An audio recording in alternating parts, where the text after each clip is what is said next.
Episode 2. Whoa! We got there. Well, welcome everyone. Welcome Sharon. Thank you, Adam. Lovely for you to be here. Grazie. Fantastic. I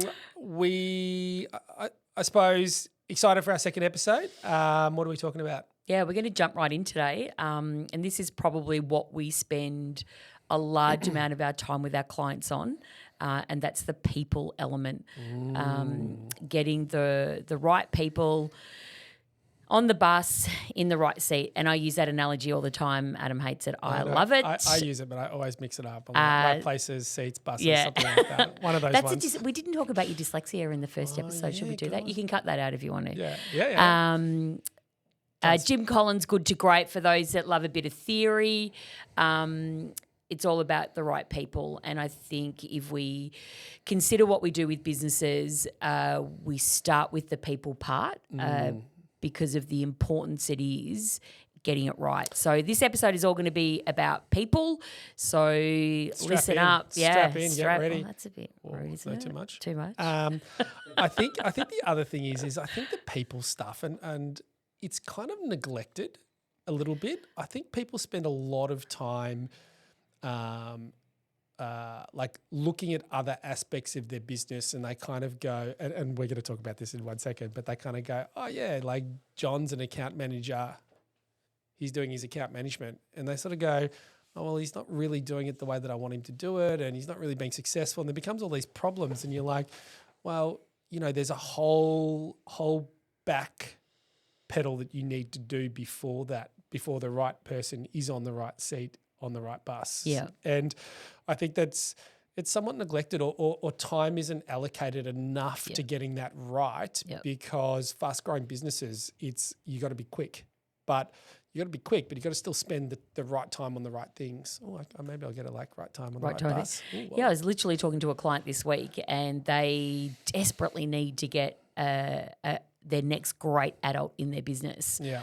But the owner's like, I simply don't have time to do it. And my sort of question to him was, you actually don't have the time not to do it. Correct. So, and I think it's just about the mindset shift around if you really want to generate great business, you need great people and not just good people either. We talk a lot about finding the right person and I often talk to my clients about don't settle for just good.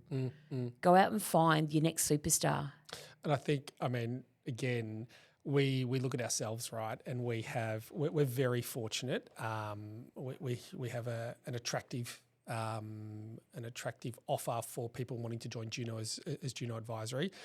But, you know, to put it into perspective, right, we get 1,400 applicants across Seek, across LinkedIn, across, you know, connections and referrals and stuff like that. A little bit more actually in our last time.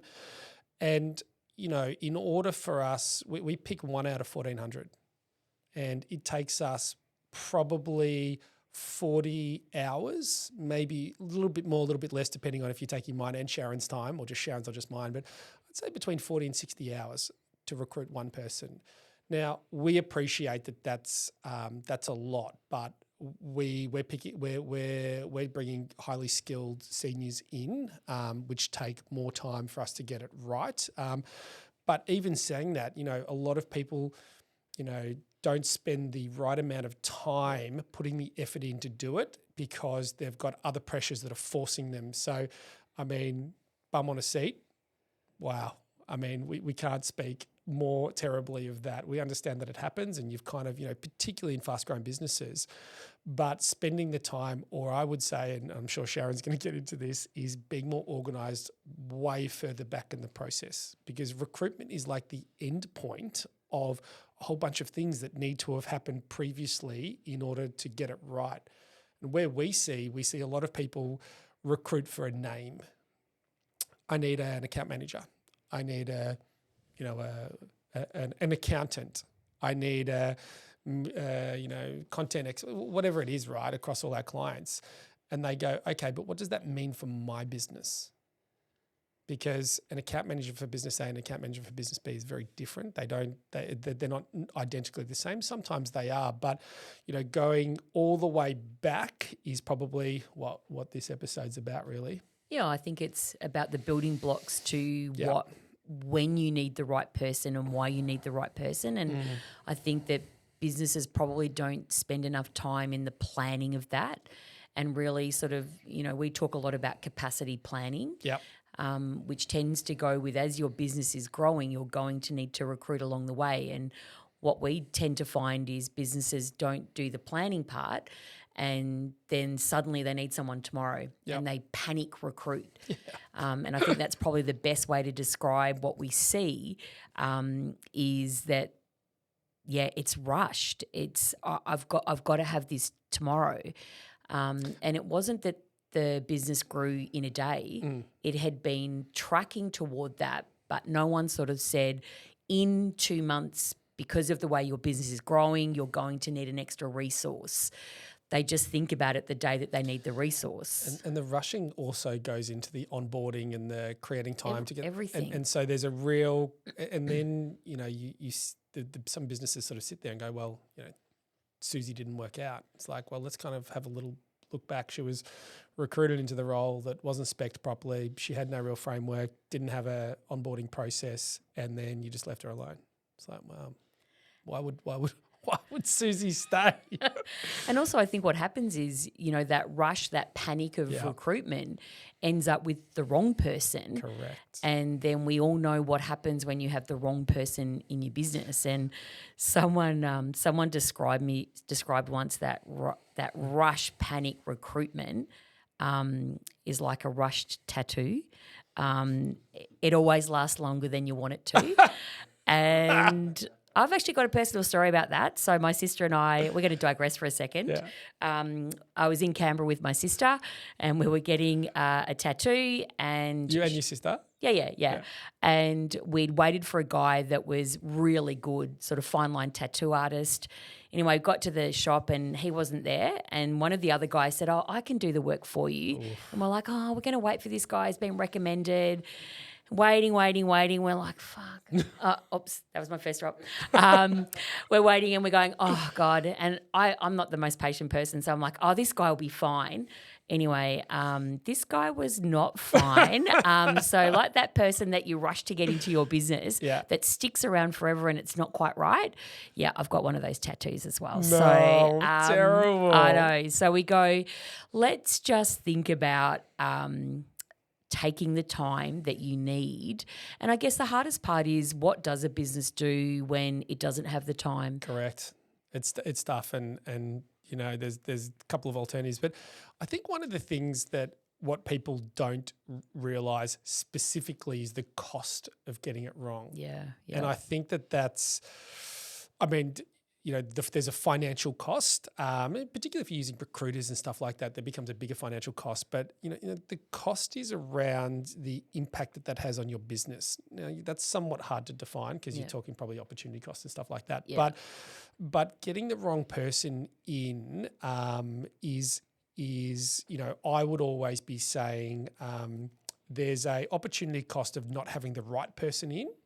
So if you think about it, if I've got somebody who's not actually working or not being proactive and not delivering what I needed them to deliver on and not really engaging with the staff and being a team player versus someone that is, that's a massive cost, because it takes time for you to embed and onboard and get that person right, that then you're going to get rid of them. Then you have to do the whole process again. I mean, we're talking potentially 6-12 months of having a changeover from the wrong person to the right person and then getting them back up. And you think about that and you go, if you got the right person at the start, you wouldn't have to go through You wouldn't have to go through that.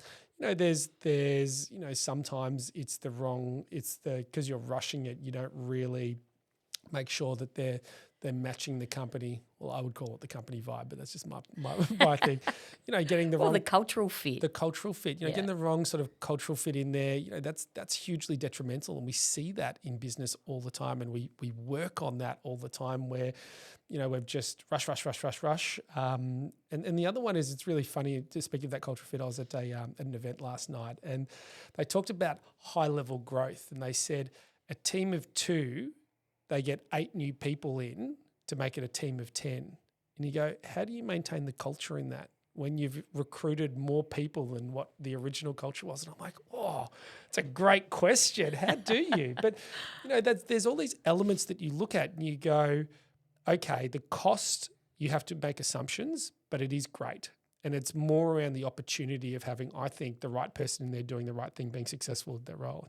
How do you feel about that? Yeah, I mean, I think that I think it's all about that. But I think, when we do a lot of recruitment with our clients, and the first thing I always talk about is the skill set required to do the role and the cultural fit to make sure that the right person is doing it. And they go hand in hand for me. And I think sometimes businesses don't spend enough time really thinking about both elements. It's one thing to technically be able to deliver on a role. It's a very different thing to culturally fit. So what does and I suppose what does right actually mean? Yeah, good question. Yeah, great question. I mean, when I think I'll just be honest. Shad actually wrote that question, and I asked it. So just so everyone knows, I don't want to take credit. I don't want to take credit for that. I mean, for me, what does right mean? Right means that a person engages with a business, and when I say culturally, about what it stands for, they've got a can-do attitude, a growth mindset. Yeah. They're willing to go the extra mile, which I think is really challenging in the next generation. For sure. That's a whole different topic.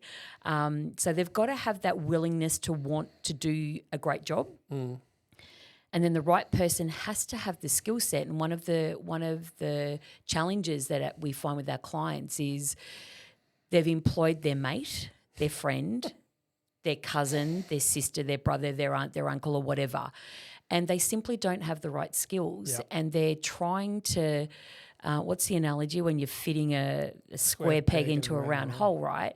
You are never going to get the outcome that you're looking for. And we'll often talk to clients about you will get so far with that.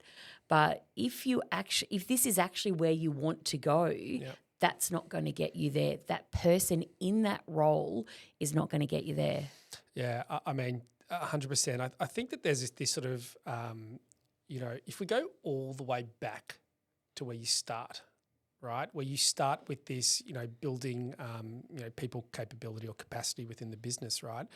We always talk about, we with our clients, they're like, oh, we need an X. And we go, okay, but when we go all the way back, and I think this is important to sort of understand, is you need to have a strategic direction and goal. So your business strategy is probably the first thing that you need to think about before you even anywhere get near that sort of recruitment. Yeah. And then you move on to, as the business strategy, this is where we want to go. So you actually have to define that first. Yep. The second bit is what are the tasks and skills required in order to facilitate the journey of what that looks like. So you're looking for either roles, you're looking for task grouping, you're looking for expertise, experience. So you're looking for all these things that create a blueprint for a job description.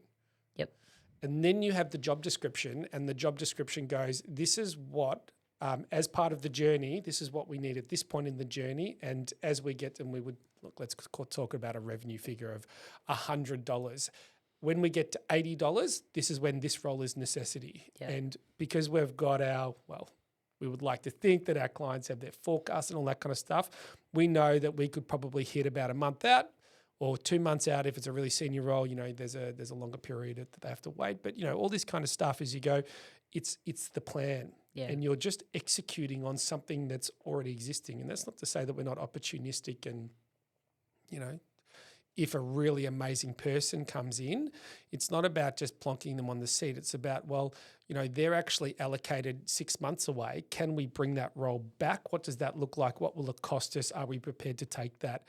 And so, this whole right seat, right bus, it actually starts with right strategy. Yeah. I mean, very early on in my career when I sat on I remember being in a board meeting and the chairman of the board was like, he just would always just hammer in the strategy, the structure, then the people. Correct. And we would often talk about the people before we talked about the strategy and the structure. And it's like, how do you even know what people you need if you don't know what that structure looks like? And how do you know what that structure looks like if you don't know what the strategy is? And this goes back to the biggest commonality that we both see in business. We talk about this all the time.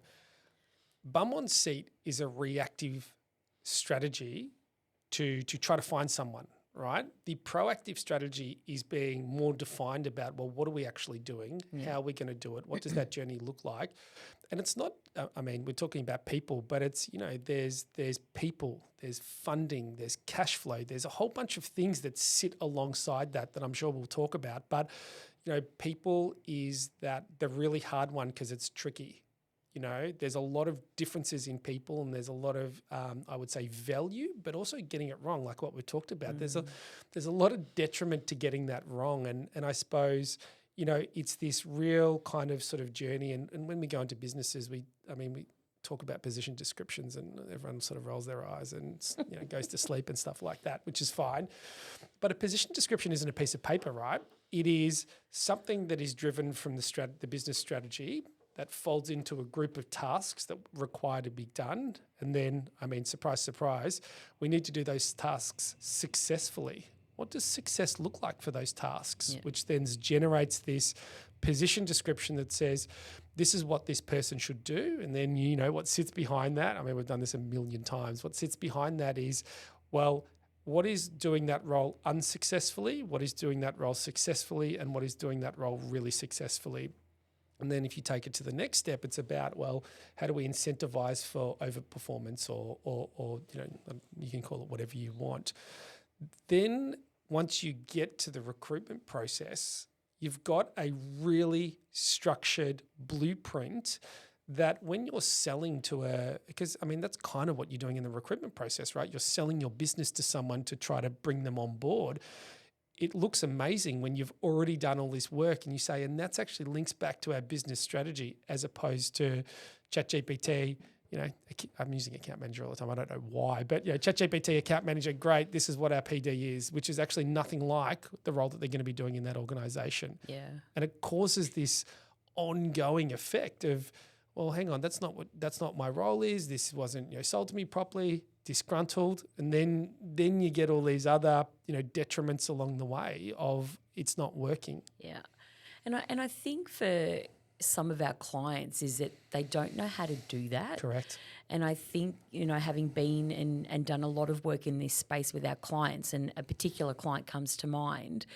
When he was going to recruit an office finance manager, he was like, I'm just seeing a few people. And I'm like, okay, so what are you talking to them about in terms of the role? And he's like, I don't know. And I said, so is that position description done? Are you clear about what the expectation of the role is?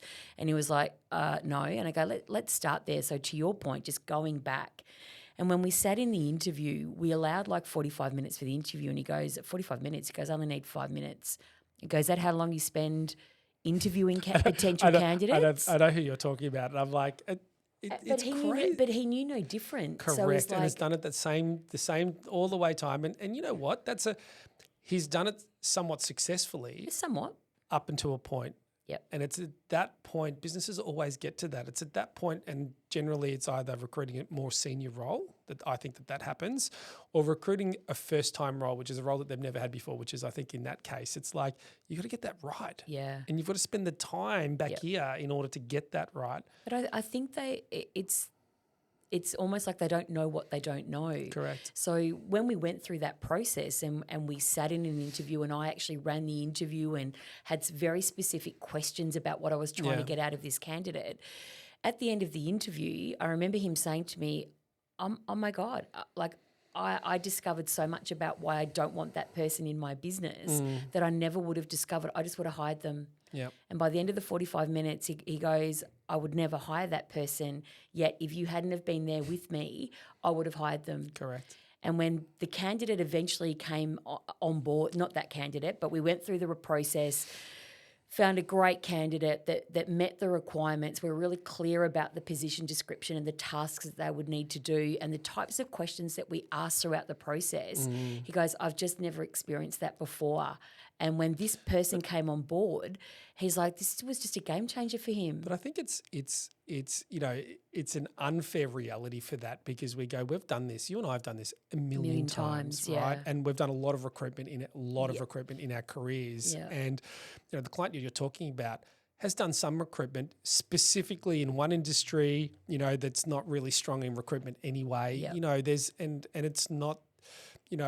We sit there and we go, this is sort of how it needs to happen. Now, is it a huge recruitment process? It's unnecessary, right? Because we would model the process based on the business, the person, to make sure that it works. But, along with that, I've got a great story about, multiple clients, because this is probably what I did when I started Juno Advisory. A lot of what I focused on was, there was a business about 30 staff members, and it was kind of a little bit, everyone was kind of doing whatever they want. And they came into this really challenging environment where they didn't have a specific type of role with a salary band on that role across multiple roles. And so what they were doing was they were going, John wants 60 grand or 80 grand a year. Oh, well, he's pretty good. Yeah, we'll bring him in. But then he's at a senior level role at that pay, but he can't do all the senior things that we want him to do.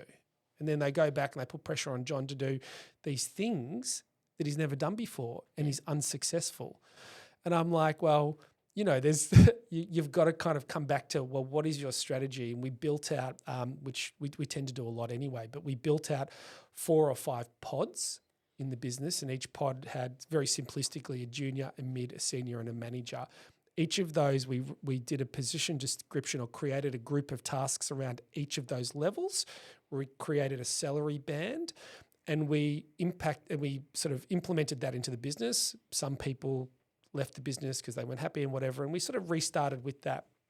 What it did though is and we talk about this a lot, is it said a junior knows exactly what they need to be successful at and how successful they need to be to become a mid-level person, to be able to get that next salary increase. And so the conversations became much more strategic around, hey, John, you need to be able to perform these tasks like this in order to get to the next level. When you do that, we will put you up to that next level. Yeah. And all of a sudden, the pods started to grow. The managers were managing the pod because we could define exactly the outcomes that were coming, because we defined all the KPIs behind that. So it was a really amazing sort of transformation. Yes, it was challenging. Yes, it took time. Yes, it cost money, all those bits and pieces. But the business now is an international business.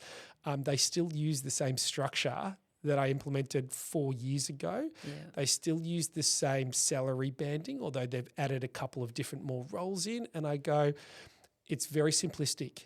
It's very hard to do, but it's very simplistic. And you go, but of course. And we have these moments all the time. But of course that makes sense, to know what I need to be able to do in order to get paid more as an employee. And we all go, but of course. Yeah. But there's a whole bunch of people out there that don't spend the time to drive that change, to create the structure, to then recruit great people into an existing structure, to then drive them up and get more and more value out of that.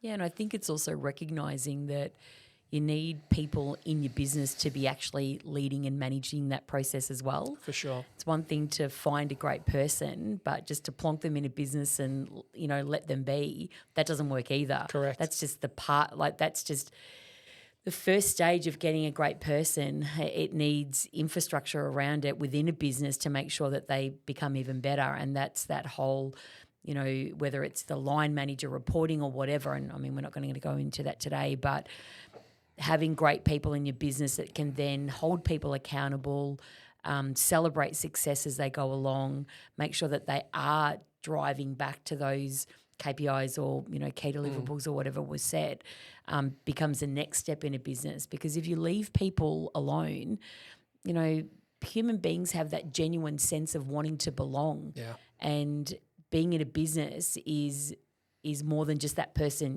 being plonked in. It's the support that gets around them to be the best person that they can be. When you talk about, everyone talks about people's strategy.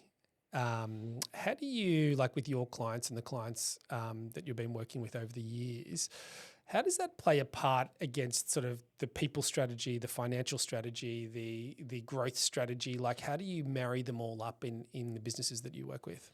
I think it's about what we said before, it's about that strategic piece is a really important piece, and it doesn't have to be complicated. I think a lot of businesses think that that's got to be a really complicated piece. It doesn't. Yeah. It can be a very simplistic piece about where I'm heading. I think breaking that down and going, how am I going to get there? Yeah. And that's where I would always start, to go, that there's the strategy, there's where we want to be. What's it going to take to get there? And then I look at what they have today, and we would do like an org chart for today and go, this is what the structure looks like. But if you want to get here, then this is what the org structure needs to look like. Do you link that into sort of that A to B to F type scenario? Yeah, and we go, if that's what, to your point, if that's where we want to be, we then break it down and go, what does an org chart look like for the next 12 months? And then from that we go, based on the growth of the business, where do we need to find those people and when? And I think that that's part of, the panic recruitment that we talked about at the start. If you do that piece well, so then that people strategy comes into play, just like revenue and sales and marketing. If that gets the same attention to those levers in your business, then it gets the same priority. Yeah. And I think that's probably what businesses don't do well enough. They don't give that the same priority as the other levers in your business. I had a really interesting, this is a little while ago, I had a really interesting sort of scenario where a business was asking for, I won't use exacts, but a business was asking for somebody that they would need to pay sort of $130,000, $140,000 for, but they could only afford $80,000. And it's a complicated topic because they needed someone in this particular scenario. They needed someone with some expertise and some experience in what they were looking for, and the affordability of that. And there becomes a question where you go, well, you've only got really two options, right? You split down the role as much as you can to make it an $80,000 role and actually recruit somebody for that role, or you find the money to pay somebody of what you need. And that becomes even more complicated in this scenario because you go, well, why is your business in need of such a senior role if you can't afford it as a business? Yeah. And, I suppose that actually for me and that particular client, it opened up a whole bunch of other questions that we hadn't answered. And guess where they weren't answered? Right back at the strategy. Yeah. And you go, because there's a little bit of, particularly when you bring on a senior role, there's a bit of capacity planning is one thing, but you need to financially plan for that person to come in. We do a lot of work with building senior leadership teams in businesses, and they can, they're big roles, right? They're expensive. They can be sort of $180,000 to sort of $250,000 a year. So, that's a lot of money for a smaller business that's maybe trying to put their first senior person into the business to step up, because yes, they are revenue generating roles, but they're not as much revenue generating roles as other roles in the business. So you look at that and you go, well, we've got to make sure that we can afford that when the time comes. And we keep going back and back and back and going, well, that should be really dictated in your strategy, and you need to get to the revenue target or the profitability target or whatever that kind of looks like, knowing that you're going to be able to drop that role in. Yeah. And I think if I think about what we do from a Juno advisory point of view with our clients, it's all of the above. It's the strategic piece, it's the structural piece, and then that flows down into org charts, position descriptions, key deliverables, all of that work that, we would say first and foremost is where businesses should start. Correct. And which they don't start there. No, they often don't start there, which is why we come in. But if I think about the tangibles that we deliver back to businesses, and I think about all of the success that we have with our clients, it's when they're prepared to put the work in to getting those pieces right. Yeah, for sure. Yeah. When you look at getting it right, I suppose, and in a holistic nature of having a great strategy all the way to the recruitment of the role, what about the, I suppose the little part that goes after that, which is sort of you can have the greatest strategy, the greatest role, but really an onboarding type of scenario. Where do you think, or what have you seen that is does good look like and what does bad look like in that context? I think that setting someone up for success when they first start is actually mapping out what those first 3 months look like, breaking it down into this is what my first week looks like. Yeah. But having some visual on that, so they come in and they buy into that the business is setting them up for success. And that's right from, an overview of the business, a lunch with the owner, right down to going through your position description and going, these are the tasks that I'm responsible for. Yeah. Breaking down who's going to teach me those tasks, who's going to train me on those tasks, what timeline does the business expect me to then know those tasks? So then I can almost go back and tick them off and go, okay, out of my 10 tasks in my PD, within 3 months I need to know how to do all of those. You probably don't need to know how to do them all perfectly, but you're aware of all of those tasks. Then the 3 to 6 month mark, it's about really nailing those tasks. But again, it's just setting that almost that documentation and expectation up right from the start that this is what the onboarding process looks like. Yeah, yeah. And having a visual on that. It's not just sit down at your desk and hope for the best. Yep, totally agree. So I think in terms of the people part of it, we see this as a really critical piece in any part of the engagement that we have with our clients. Yeah. We've all got backgrounds that have led big teams, small teams, recruited, PDs, structures, org charts, all of those types of things.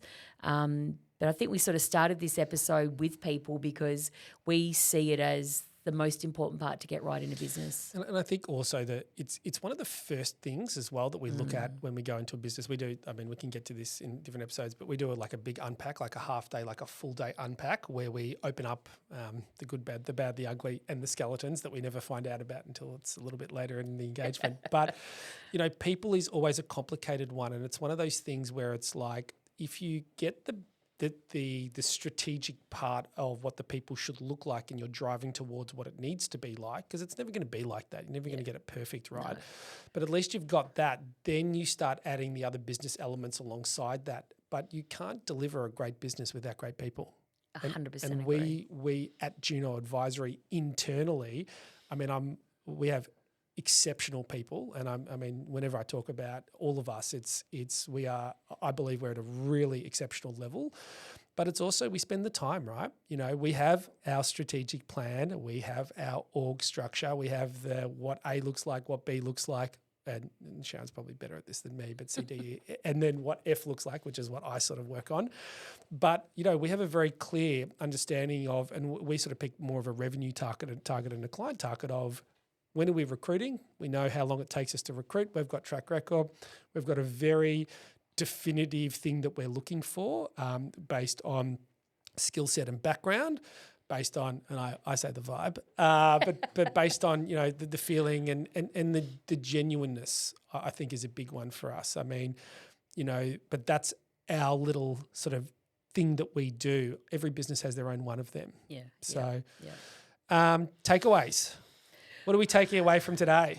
I think when I think about people, for me it's two things. Mm-hmm. It's about understanding the skills required to do the role well and understanding the values that person brings to your business.